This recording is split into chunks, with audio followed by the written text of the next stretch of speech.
মানে রড হবে না আর কি, এটাই তো। এগুলা কি করতেছেন এসব ভাই? এগুলা কি কাজে ব্যবহার হবে? ঝুড়ি, ঝুড়ি।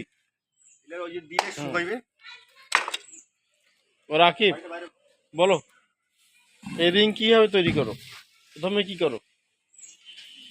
প্রথমে একটু খোয়া বালু দিয়ে সিমেন্ট দিয়ে মিক্সার করে নেই, একবারে মাথায় একবার ভিতরে দিয়ে দিই, যে নিচে একটা তার দিই, দিয়ে উপরে একটা তার দিই, দেওয়ার পরে পানিটা বাইরে হয়ে যায়, তারপরে একটু ঝুড়ি দিই, ঝুড়ি দিয়ে ওটা শুকাই নিয়ে তারপর গ্যাসটা ওঠাই নিই। একটা রিং তৈরি করতে কত সময় লাগে? এই 10 মিনিট। 10 মিনিটের মধ্যে হয়ে যায়? এ তো অনেকগুলো, 1 ঘন্টাতে তৈরি করতে পারবা। হুম, এই ফর্মা কয়টা দিতে হয়? দুইটা? দুইটা ফর্মা, মাঝখানে ইয়া দিতে হয়, মাঝখানে সিমেন্ট বালু সিমেন্ট বালু খোয়া।